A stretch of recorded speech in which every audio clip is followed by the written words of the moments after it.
This is the Brain Type Brainstorm, and today I'm going to keep brainstorming on the internal family systems theory and how it relates to our parts of self and us as neurodivergent people or not neurodivergent people. This is also just about how everybody's brain can be reasoned with and talked to and thought about in ways that helps us actually navigate with big emotions without using shame to guide us, and using a lot of self-compassion, love, and patience. So moving into the parts of self, I previously talked about IFS, or internal family systems, which is a theory about how our brain has parts of self, like an internal child, that each of these parts can feel big emotions and can also take charge of taking like the leadership captain role sometimes. But captain is a separate part of us, so sometimes these parts of self can take charge when they feel burdened, when they feel like no thing's happening and I need to keep us safe. This is what we need to do. Then that part has taken over because it doesn't trust my captain to actually handle this. So we start building trust between captains and ourselves. But what these parts fall into are different categories, and one category when there's a burden is an exile. So this part of us gets exiled, kicked out.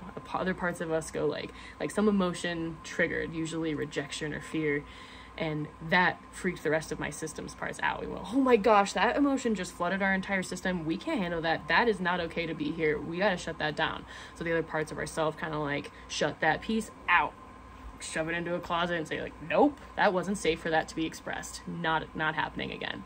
So we kind of like shove the exile away and we say that's not happening again. However, that exile is a normal human emotion, right? That's a normal thing that I'm going to feel, that I need that information and it's going to happen again. But what starts to happen is the other parts of ourselves now start to polarize into protector roles. So the exile happened, freaked my system out. So now protectors come in, and one protector is the critical manager. Critical manager is the preemptive strike. This is our perfectionist manager self that says like, well, if you had just been doing this, you wouldn't have felt that in the first place. So if you were just perfect, it wouldn't have happened. Your fault. We deserve to feel this. So if we just do this perfectly from now on, we'll never feel that again. So let's go. Now we're in hustle mode. Now, as long as I'm acting perfectly, then it shouldn't be happening that I ever have to feel that again. At least this is what I say in my brain. And this is where this is where the struggle happens, because now I'm gaslighting myself, because again, that is a normal human emotion, and I've told myself that I can somehow avoid it if I'm perfect enough. So this is too much pressure, and it's also impossible.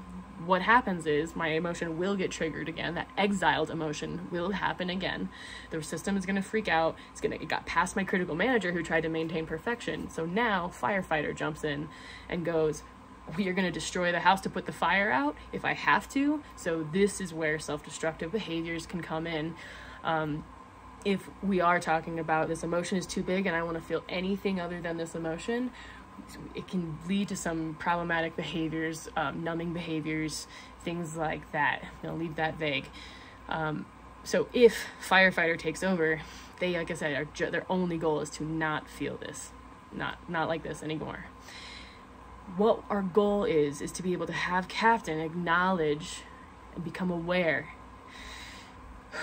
of when this starts to happen. You'll notice I'm breathing, because again, breathing is how I call back my prefrontal cortex, which scientifically is my captain energy. Breathing is calling my captain energy.